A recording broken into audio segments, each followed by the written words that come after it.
मोहन नाम का एक गरीब लड़का रहता था। उसके परिवार में उसके साथ उसके बूढ़े माता पिता रहते थे। सोहन का परिवार बहुत ही गरीब था।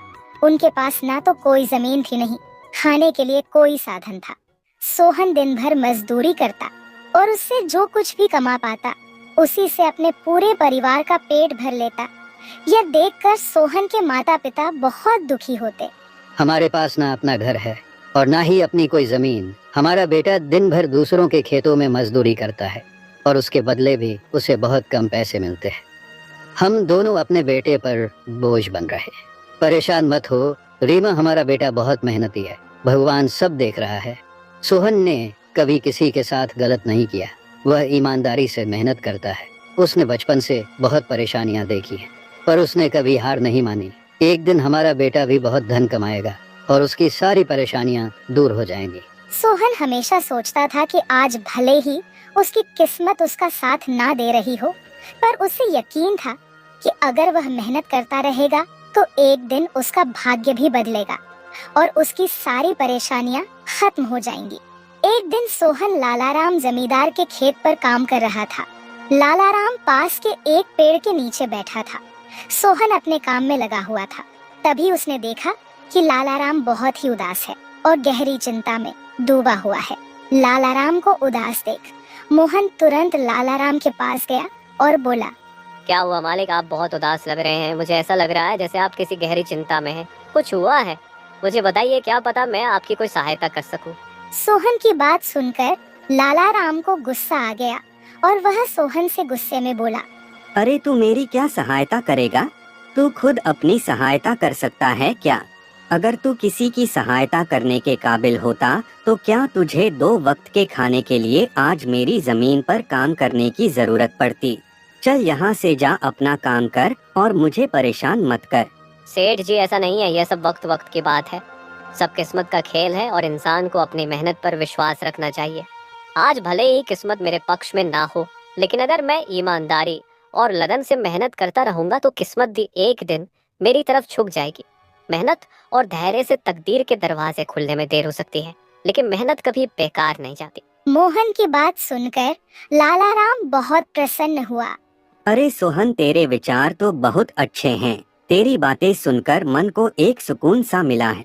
इतनी परेशानियों में भी तू अपनी जिंदगी खुश होकर काट रहा है। सेठ जी, यह सब मेरे पिता की सीख है। जब भी मैं किसी चीज के लिए अपने पिता से जिद करता था तो मेरे पिता हमेशा मुझे यही समझाते थे, बेटा सोहन, हमारे पास इतना धन नहीं है कि मैं तेरी हर इच्छा पूरी कर सकूं, लेकिन एक बात हमेशा याद रखना, जिंदगी भी मौसम की तरह होती है। कभी यह धूप की तरह खुशियों से भरी होती है, कभी ठंड की तरह कठिनाइयां लाती है और कभी बारिश की तरह परेशानियां आती है। लेकिन जैसे हर मौसम बीत जाता है वैसे ही जिंदगी के मुश्किल हालात भी गुजर जाते हैं। बस धैर्य और हिम्मत बनाए रखना जरूरी है, क्योंकि एक दिन सब कुछ ठीक हो ही जाता है।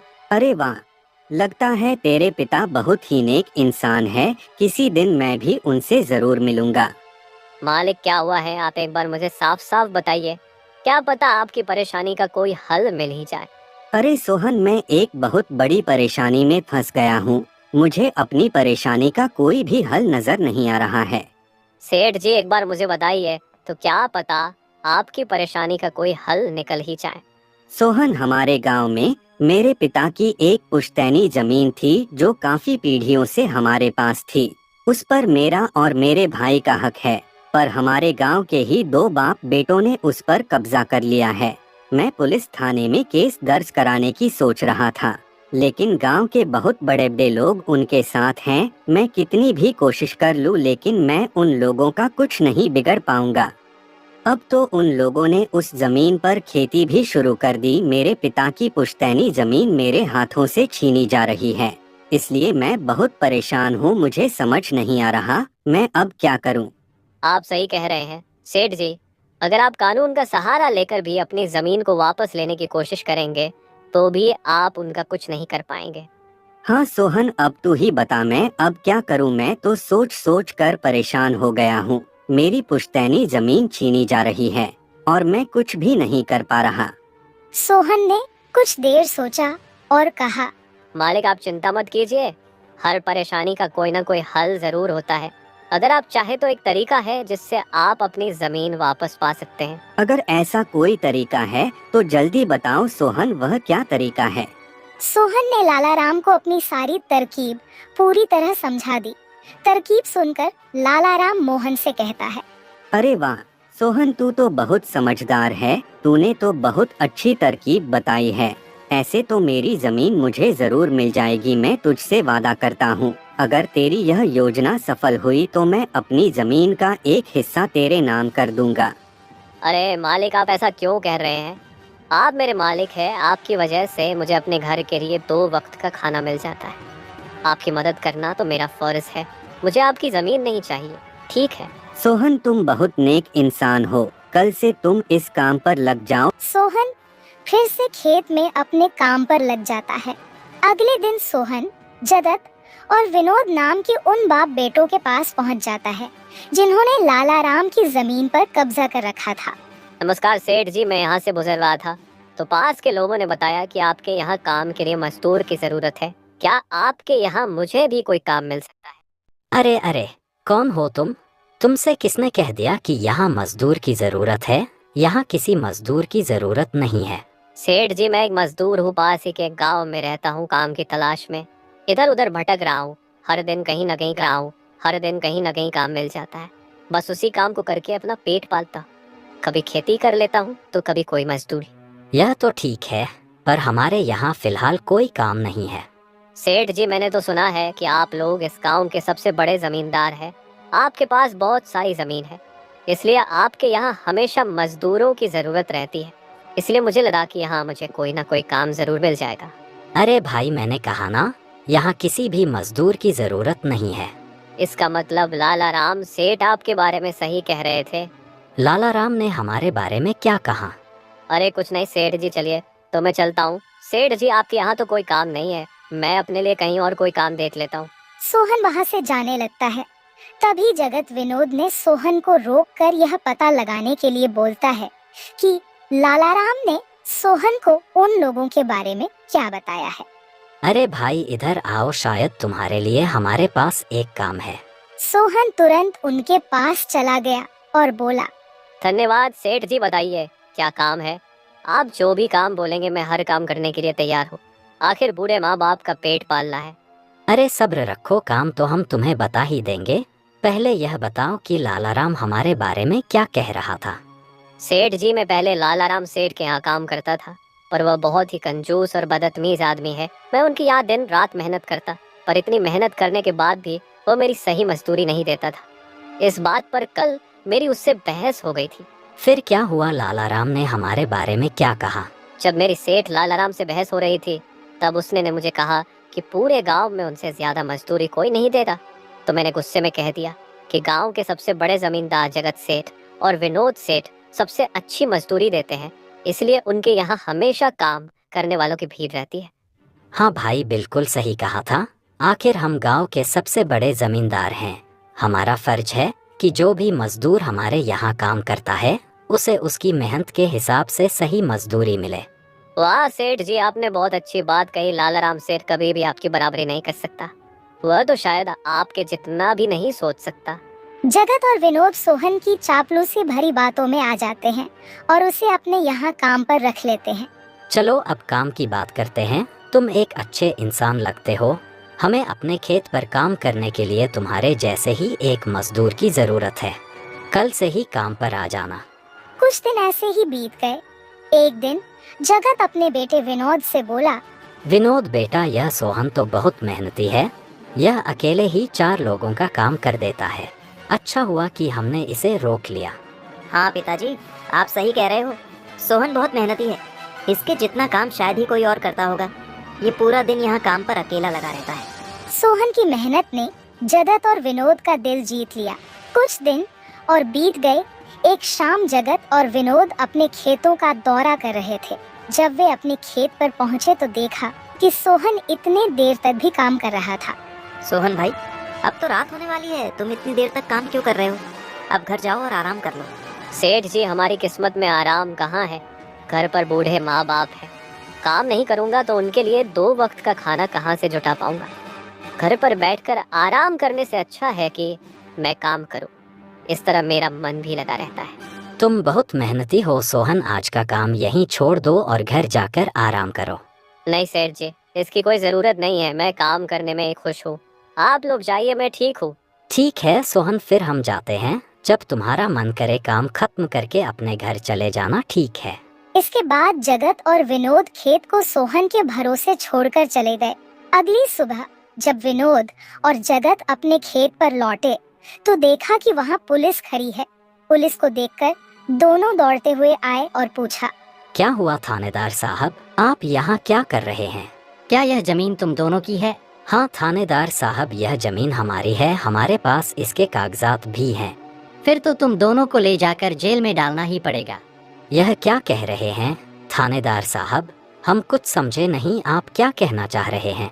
अभी तुम दोनों बहुत अच्छे से समझ जाओगे। वह देखो तुम्हारी जमीन से क्या निकला है। थानेदार के कहते ही दोनों बाप बेटे जब पलट कर देखते हैं तो वहाँ उनकी जमीन में एक लाश दबी हुई थी जिसमें सिर्फ कंकाल बचा था। यह देखकर दोनों बाप बेटे डर जाते हैं। थानेदार साहब, यह किसकी लाश है और यह हमारे खेत में कहाँ से आ गई? अब बहाने मत बनाओ, पहले लोगों को मारो, फिर उन्हें अपनी जमीन में गाड़ दो और अब कह रहे हो कि यह क्या है? नहीं थानेदार साहब, हमें नहीं पता कि यह सब क्या है। यह लाश यहाँ कैसे आई, हमें कुछ नहीं पता। अब झूठ मत बोलो, अगर फांसी नहीं हुई तो कम से कम तुम दोनों को उम्र कैद की सजा तो जरूर मिलेगी। फांसी और उम्र कैद की बात सुनकर दोनों बाप बेटे डर गए और थानेदार के सामने गिड़गिड़ाने लगे। थानेदार साहब, हम इस लाश के बारे में कुछ नहीं जानते। हमें नहीं पता यह लाश किसकी है और इसे यहाँ कौन गाड़ कर चला गया। इस मामले से बचने के लिए दोनों ने कुछ तरकीब सोचनी शुरू की। तभी सोहन वहाँ आ जाता है। अरे सेठ जी, यह पुलिस यहाँ क्यों आई है? क्या हुआ है? सोहन देखो, पता नहीं कहाँ से हमारी जमीन में यह कंकाल आ गया है। मालिक, यह कंकाल यहाँ कहाँ से आ गया? ये तो बहुत गंभीर बात है। हाँ सोहन, पता नहीं यह कंकाल यहाँ कहाँ से आया है और थानेदार साहब को लगता है कि इसे हमने यहाँ मारकर गाड़ा है। अब तू ही कोई उपाय सोच जिससे हम इस परेशानी से बच सके। तीनों को आपस में खुसर फसर करते देख थानेदार ने कहा, अब कोई तरकीब मत बनाओ, तुम दोनों बाप बेटों में से कोई एक तो जरूर जेल जाएगा। अब तुम ही तय करो जेल कौन जाएगा। थानेदार साहब, थोड़ा सा समय दीजिए, हम तय कर ले कि जेल कौन जाएगा। मैं बस 5 मिनट देता हूँ, जल्दी से फैसला करो कौन जाएगा जेल। सोहन, जगत और विनोद थोड़ी दूरी पर जाकर बात करने लगे। देखो मालिक, दोनों के फंसने से अच्छा है कि कोई एक फंसे। अब सोचिए कौन जाएगा। हम दोनों में से कोई भी जेल नहीं जाना चाहता। सोहन भाई, कोई उपाय सोचो जिससे हम दोनों इस मुसीबत से बच सके। मालिक, एक बात कहूँ, इस कंकाल को देखकर ऐसा लगता है कि इसे काफी महीने पहले जमीन में दबाया गया होगा। जगत फांसी की बात सुनकर पहले ही डर गया था और सोहन की बात सुनते ही उसने फटाफट पूरी कहानी सोहन को बता दी। देखो सोहन भाई, सच कहूँ तो यह जमीन हमने कुछ महीने पहले ही लालाराम से हड़प ली थी। विनोद की बात सुनकर मोहन ऐसा दिखाने लगा जैसे उसे कुछ पता ही ना हो। क्या क्या कहा मालिक आपने? ये जमीन हड़पी थी, मुझे कुछ समझ नहीं आ रहा, जरा साफ साफ बताइए। जगत ने जमीन हड़पने की पूरी कहानी सोहन को बताई। पूरी कहानी सुनने के बाद सोहन ने कहा, मालिक, मेरे पास एक तरकीब है जिससे सांप भी मर जाएगा और लाठी भी नहीं टूटेगी। जल्दी बताओ सोहन भाई, क्या तरकीब है? तरकीब बताने से पहले मुझे यह बताइए कि आप लोगों के लिए क्या ज्यादा जरूरी है, यह जमीन या आप दोनों की जान? सोहन, इसमें पूछने वाली कौन सी बात है? हमारे लिए जमीन से ज्यादा हमारी जान प्यारी है। तो एक काम कीजिए मालिक, आप सबसे पहले जाकर थाने आर को बताइए कि यह जमीन सेठ लालाराम की है। आप उनसे बोलिए कि हमने तो कुछ महीने पहले ही यह जमीन बस काम करने के लिए उनसे ली थी, बाकी का काम मैं संभाल लूंगा। अरे सोहन, लेकिन इससे तो हमारी जमीन हमसे छिन जाएगी, फिर क्या होगा? नहीं मालिक, शायद आप मेरी तरकीब समझ नहीं पाए। जब आप थानेदार को बताएंगे कि यह जमीन सेठ लालाराम की है तो पुलिस किसे गिरफ्तार करेगी? सेठ लालाराम को। और जब लालाराम जेल चला जाएगा तब आप लोग फिर से जमीन पर कब्जा कर सकते हैं। इससे आप लोग भी जेल जाने से बच जाओगे और जमीन भी आपके ही के पास रहेगी। सोहन की तरकीब सुनकर दोनों बाप बेटे दंग रह गए। वाह सोहन भाई, तुम तो बहुत होशियार हो। आज तक तुमने हमें अपने काम से खुश किया था, अब तुम्हारी बुद्धि हमारी जान भी बचाएगी। इसके बाद तीनों थानेदार के पास गए और मोहन ने जो कुछ कहा था वही बात दोनों बाप बेटे थानेदार से कहने लगे। थानेदार साहब, यह जमीन हमारी नहीं है। हमने कुछ महीने पहले ही काम करने के लिए यह खेत लालाराम सेठ से लिया था। वह जब खुद फंस गए हो तो अब किसी और को फंसाकर अपनी जान बचाना चाहते हो ना? साहब, अगर आपको हमारी बात पर यकीन नहीं हो रहा तो आप सोहन से पूछ लीजिए। वह हमारे साथ बस कुछ दिनों से ही काम कर रहा है। इससे पहले वह सेठ लालाराम के यहाँ काम करता था। बोलो सोहन, यह जमीन किसकी है? थानेदार साहब, ये जमीन सेठ लालाराम की है। जगत सेठ और विनोद सेठ ने तो बस कुछ समय से इस जमीन पर खेती कराना शुरू किया है। सोहन की बात सुनकर थानेदार ने सोहन से कहा, सेठ लालाराम को बुलाने के लिए कहो। सोहन, तुम एक काम करो, जाओ और सेठ लालाराम को बुलाकर लेकर आओ। सोहन तुरंत जाकर सेठ लालाराम को बुला लेता है, परंतु लालाराम अपने साथ गांव के सरपंच को भी अपने साथ ले आता है। यहाँ क्या हो रहा है? यहाँ इतने लोग क्यों जमा है? देखिए सरपंच जी, इन दोनों की जमीन से एक कंकाल निकला है और अब यह लोग कह रहे हैं कि यह जमीन इनकी नहीं है बल्कि सेठ लालाराम की है। थानेदार ने सरपंच जी को पूरी कहानी सुना दी। अपने आप को फंसा देख जगत ने सरपंच से कहा, नहीं सरपंच जी, यह जमीन हमारी नहीं है। हम यहाँ बस कुछ समय से काम कर रहे हैं। आप हमारे मजदूर मोहन से पूछ लीजिए। हाँ थानेदार साहब, यह जमीन सेठ लालाराम की है। मैं कैसे मान लूं कि यह जमीन लालाराम की है? हमारे यहाँ का थानेदार तो कह रहा था कि इस जमीन पर कोई केस चल रहा है और इस जमीन पर तुम्हारा कब्जा था, और अब तुम कह रहे हो कि यह जमीन लालाराम की है। नहीं साहब, हमने लालाराम के साथ धोखा किया था। हम बस इस जमीन को हड़पना चाह रहे थे, लेकिन अब हमें यह जमीन नहीं चाहिए। अगर आप चाहें तो हम केस भी वापस ले लेंगे। थानेदार साहब, आप जाइए, बाकी का काम अब हम संभाल लेंगे। सरपंच के कहने पर थानेदार वहाँ से चला जाता है। सरपंच ने लालाराम से कहा, अब बताओ, यह कंकाल यहाँ कैसे आया? तुमने किसे मारकर यहाँ गाड़ा है? अरे साहब, यह तो नकली कंकाल है। इन दोनों ने मिलकर मेरी जमीन हड़प ली। मैंने और मोहन ने मिलकर यह तरकीब सोची थी ताकि इन दोनों से सच निकलवा सकें। लालाराम की बात सुनते ही दोनों बाप बेटों के पैर तले जमीन खिसक गई। यह हम दोनों की साजिश थी, इन लोगों के मुंह से सच निकलवाने के लिए। सोहन को इस योजना में शामिल देखकर दोनों बाप बेटों को समझ आ गया कि यह सब सेठ लालाराम और मोहन की मिली भगत थी। दोनों बाप बेटों के पास अपनी गलती मानने के सिवा कोई चारा नहीं था। हमें माफ कर दीजिए सरपंच जी, हम लालच में आ गए थे। हमें माफ कर दीजिए। हम आज के बाद यह गलती कभी नहीं करेंगे और यह जमीन भी सेठ लालाराम को वापस दे देंगे। जगत और विनोद दोनों सरपंच और सेठ लालाराम से माफी मांगने लगे। दोनों को इतना गिड़गिड़ा देख लालाराम ने उन्हें माफ कर दिया। सरपंच ने भी उन्हें जेल नहीं भेजा और सेठ लालाराम ने अपना केस वापस ले लिया। लालाराम के केस वापस लेने के बाद सरपंच जी भी वहाँ से चले जाते हैं। धन्यवाद सेठ लालाराम जी, आपने हमें माफ कर दिया। आज के बाद हम ऐसी गलती कभी नहीं करेंगे। ठीक है जगत, कोई बात नहीं, मैंने तुम्हें माफ किया। बस याद रखना कि एक जमीन के टुकड़े के लिए तुम अपनों के साथ कभी गलत नहीं करना। बुरे समय में तुम्हारे अपने ही तुम्हारे साथ खड़े होंगे। जमीन का क्या है, कभी मेरी तो कभी तुम्हारी। आखिर में सेठ लालाराम ने सोहन को जमीन का एक हिस्सा दे दिया और उसे जमीन का मालिक बना दिया। सोहन, जैसा कि मैंने वादा किया था, जिस जमीन पर तुम काम कर रहे थे, आज से वह जमीन तुम्हारी है और अब तुम उसके मालिक हो। नहीं मालिक, इसकी कोई जरूरत नहीं है। याद करो सोहन, तुमने मुझसे क्या कहा था? बस मेहनत करते रहो, एक दिन तकदीर का दरवाजा जरूर खुलेगा। तो समझो तुम्हारी तकदीर का दरवाजा खुल चुका है और अब तुम भी जमीन के मालिक हो। अब से तुम्हें किसी और के यहाँ काम करने की जरूरत नहीं पड़ेगी। इस तरह मोहन ने अपनी मेहनत और बुद्धि से सेठ लालाराम को उसकी जमीन वापस दिलाई और दोनों ठगी करने वाले बाप बेटों को भी सबक सिखाया। इस तरह मोहन ने अपनी मेहनत और चतुराई की मदद से अपनी फूटी किस्मत बदल दी और अब वह भी एक बड़ी जमीन का मालिक बन गया था।